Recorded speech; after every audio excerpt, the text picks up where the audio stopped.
Hello everyone, welcome to my channel. This is Sharon Lapu-Lapu and thank you for subscribing to my channel. And I would like to say or greet all of you happy holidays and happy holidays to you, sir. So today I have a very special guest who is a true world traveler and adventurer.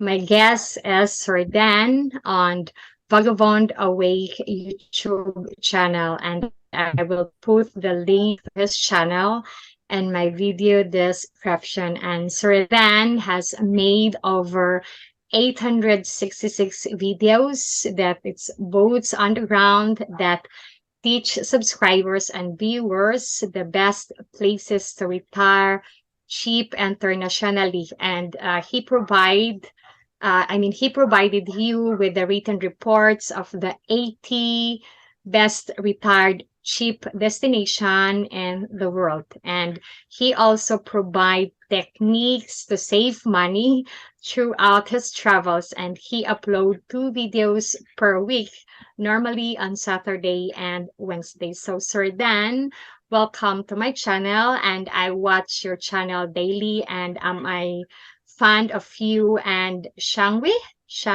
don't know how to pronounce this, sir. Shangwi? Chung Hui.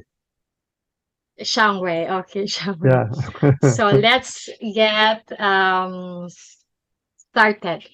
Okay. So, okay. Sir, I will name 6 countries which I know you like to visit and tell viewers which country would you retire, in what city or area, and why, like Philippines, Thailand, Malaysia, Panama, Costa Rica, and Mexico.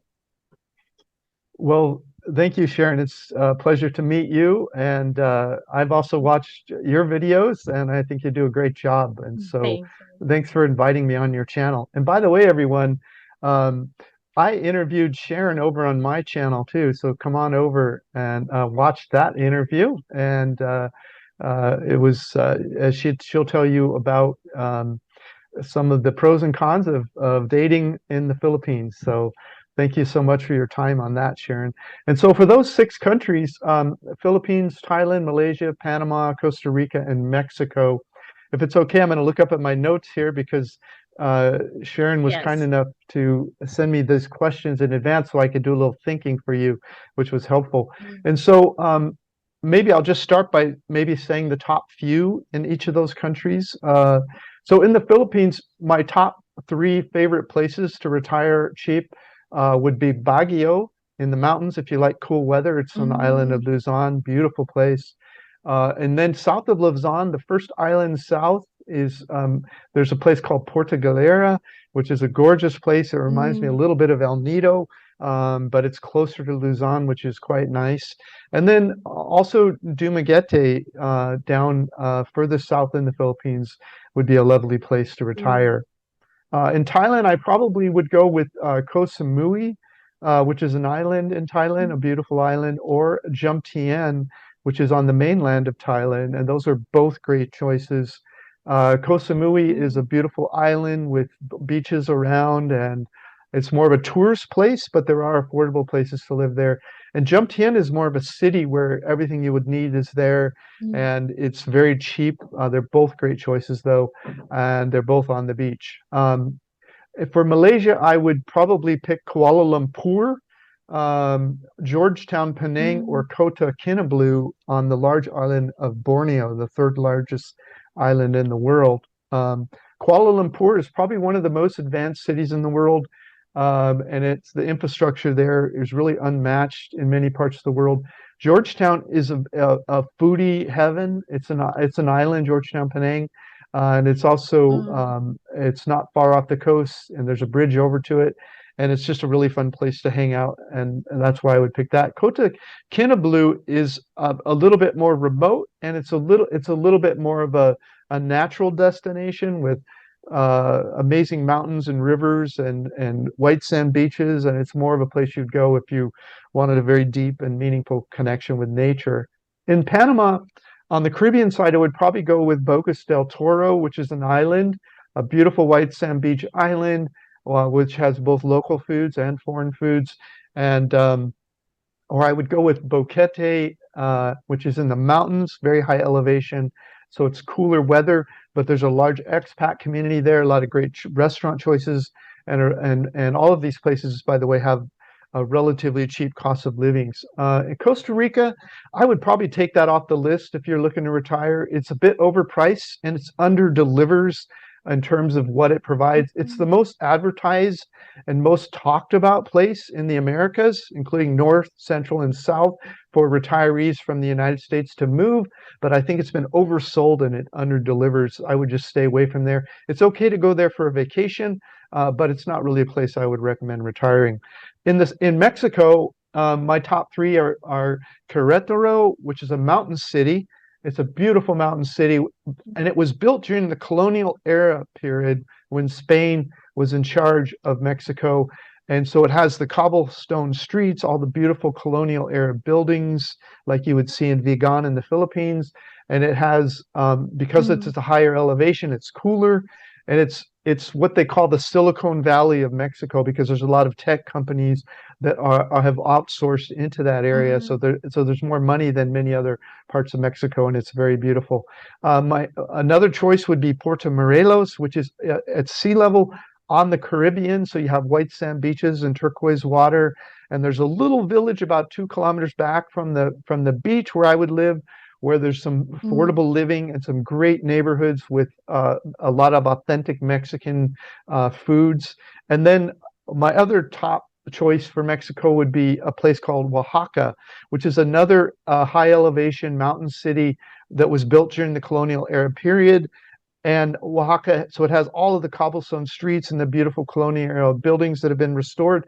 But the unique thing about Oaxaca is it has a very high concentration of the original people of Mexico before Spain even showed up. So they have their language, their clothes, their foods, and that way it's interesting. And it has some ruins which the Spanish never found. And most of the ruins in Mexico, they took all the beautiful bricks and large stones and they made mhm, homes and office buildings out of it, but they didn't find that in Oaxaca. So you have some of the most beautiful archaeological sites in all of Mexico and more preserved culture.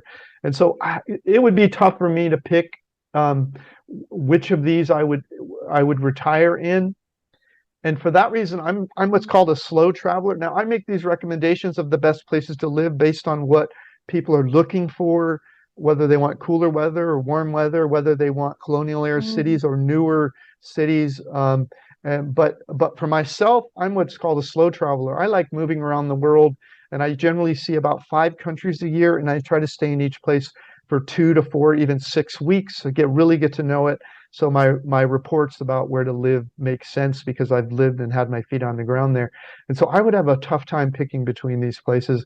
But I would say before you made up your mind, I probably would visit a few of them and find out which ones feel like home to you. And mm, because they're all quite different, each of these countries are. The people of them are quite great.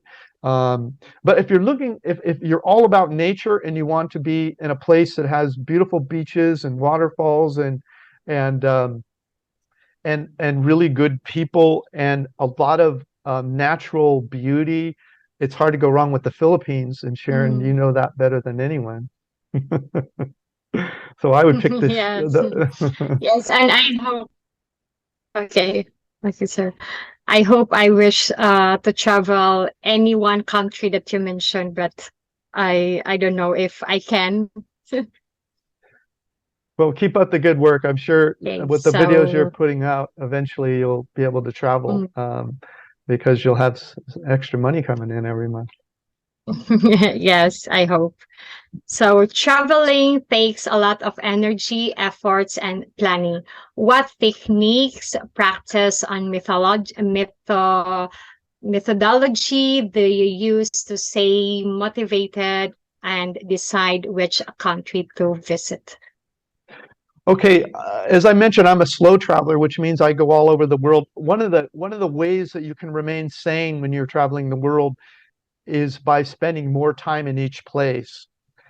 when you think about your working years, you often only have a week off and you go somewhere, you spend a day getting there, you spend 5 or 6 days there, then you have to come back the last day. And so really you only have 5 or 6 days. And that's what I call travel. That's normal travel.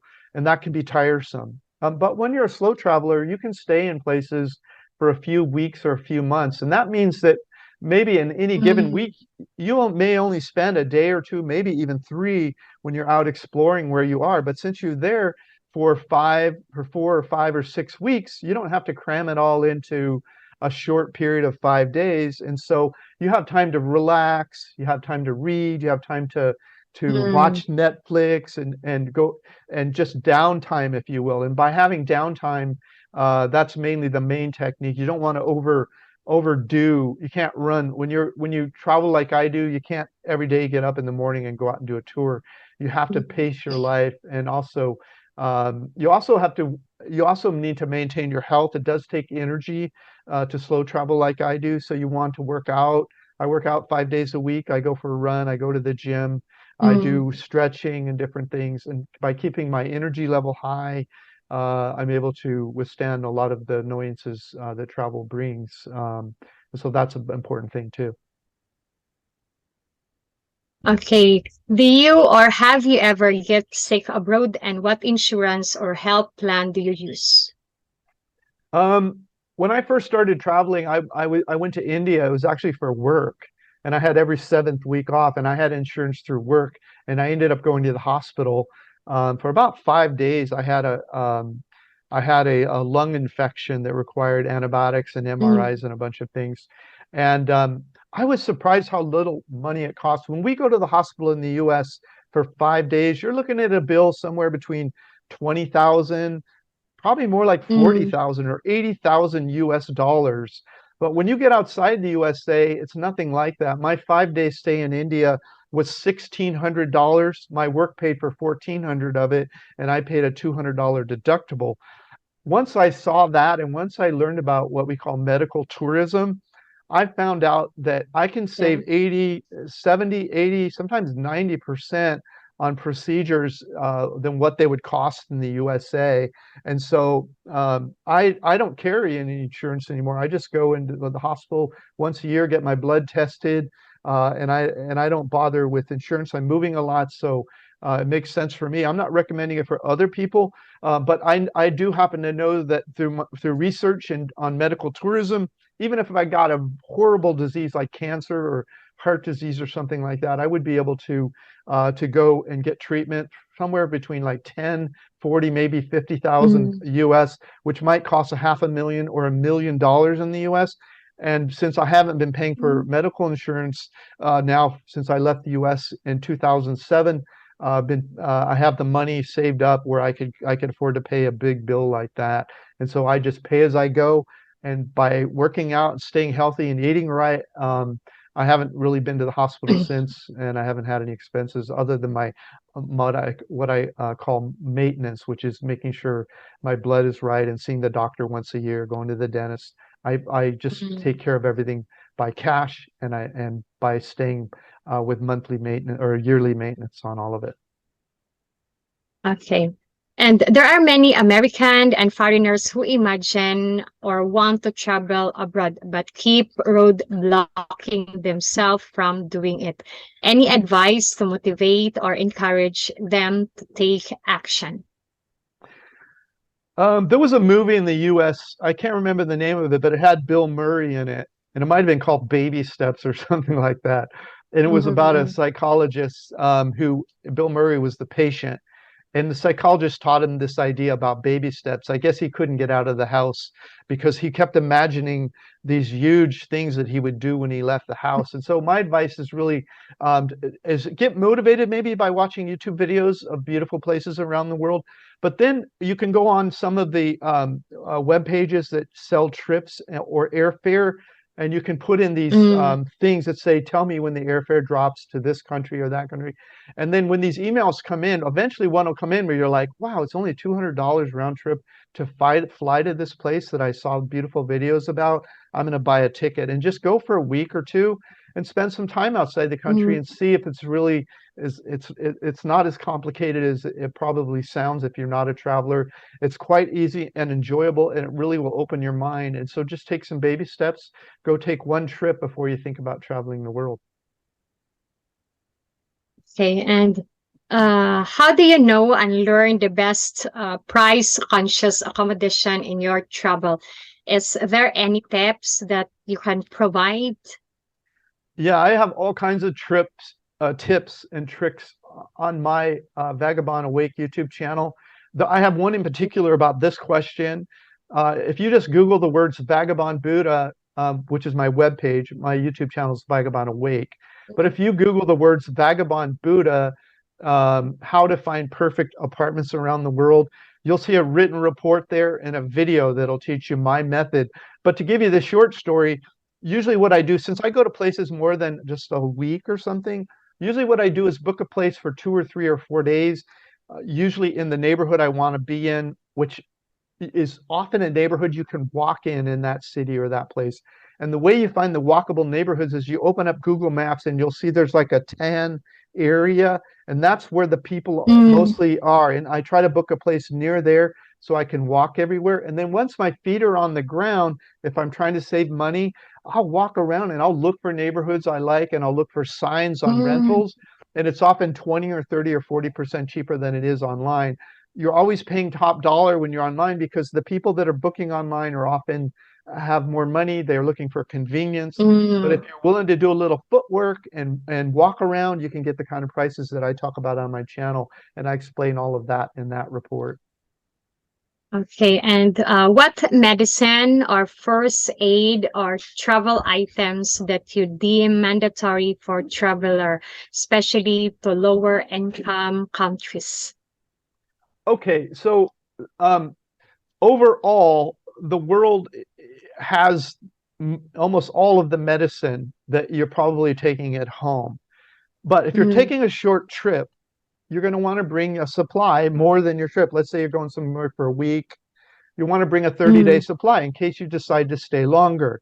Um, if you have some, if you want extra certainty about, let's say you're thinking of moving somewhere for 30 days and you only have a 30-day supply with you from your pharmacy, and now you want to know, once I'm there, can I get more of it? mm, What you can do is you can go to Facebook and you can put in the name of the city that you want to go to and the word expat, mm, expats in Dumaguete or expats in Cebu.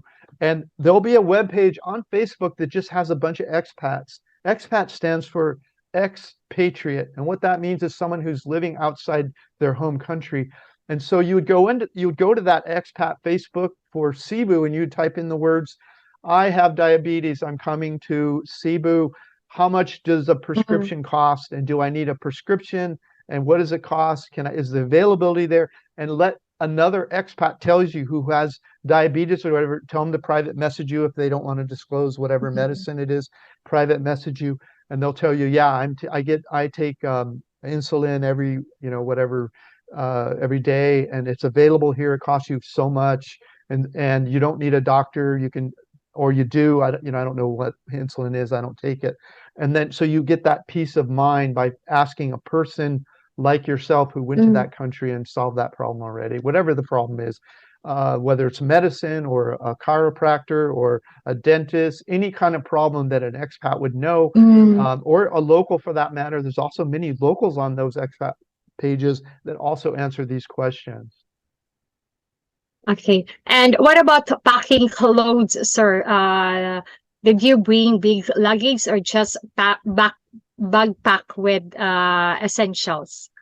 So to slow travel the world like I do, I recommend only a backpack and one checked bag. Because airlines now are playing all these tricks with luggage, and they can try to charge you Mm, $100 at the gate or what. Even if your airfare is only $50 or $100, they can try these tricks where they try to charge you another $50. But often they also allow you to, at the time you're booking, they allow you to buy mm, extra weight. And so what I recommend is just get a backpack that's about 10 kg and get a checked luggage and put stuff in there that doesn't exceed 20 kg, and about 80 to 90% of the world, you'll be able to travel without paying any extra baggage fees. The other thing you can do is when you book a flight, you can look and see if you can pay for extra baggage if you have to carry more Mm-hmm. stuff. And they'll often charge you a reasonable amount at the time of booking that can be half, one third, or even just 20% of what they'll try to charge you at the gate if you wait. And so my way to do it is to travel light. I do I'm not a total minimalist because I have a YouTube channel. I have cameras and drone and different things I travel with to Mm-hmm. show people the world. And so I do have one check bag and one carry-on. And I have you can, if you're curious of what's in my luggage, you can Google Vagabond Buddha, how to pack to travel the world. And you'll see that report, Mm-hmm. which lists all the stuff in my luggage. Okay, and would you recommend individual travel or with a companion? What are the pros and the cons? Um, I recommend travel, period, whether you're Mm, in a relationship or not. They and as you are indicating, there's pros and cons of both. I've traveled alone for many years, and now I travel with Cheng Hui, as you mentioned. And the pros of mm, traveling with someone is there's someone next to you to talk to and say, "Wow, look at that beautiful tree," or "Look how white that beach is," or "Isn't this mm, delicious food?" That's the pros of it, and you have someone you care about with you. Um, what you will notice though is when you're traveling with someone, you're not as you're involved in that conversation and you're less likely to meet interesting people that are around you because you're focused on the conversation you're having with your traveling companions. When you travel alone, what happens is you end up somewhere and there's other travelers around you that maybe a group or another single person, and you just start chatting with them and you're more aware of your surroundings because you're not involved in mm. that conversation. You're more eyes up and Yes. around. You're noticing things, and so you get in these conversations with people that you wouldn't when you're traveling with someone. And so they both have their pros and cons. And I would say just travel, period, whether you're Mm, single or in a relationship or whether you travel with relationship. friends, Yes. because travel is better than not traveling. And those are just, if you will, ornaments on the tree, whether it's an orange ornament or a red one. It's totally worth it no matter what. Yes. Do you recommend a woman traveling alone internationally to countries you visited? Yes, I meet men and women traveling all over the world alone, and I do recommend it. I think that the truth is that um, a bullet out of a gun flies faster than a man can run, and it flies faster than a woman can run. Now, there's advantages to being a man and there's advantages to being a woman when you travel. But I wouldn't let it limit you. But what I would do is I would be aware of my surroundings, which I explain more fully in my report. If you Google Vagabond Buddha, how to travel the world safely. I've got the techniques I use that I think work for both men and women.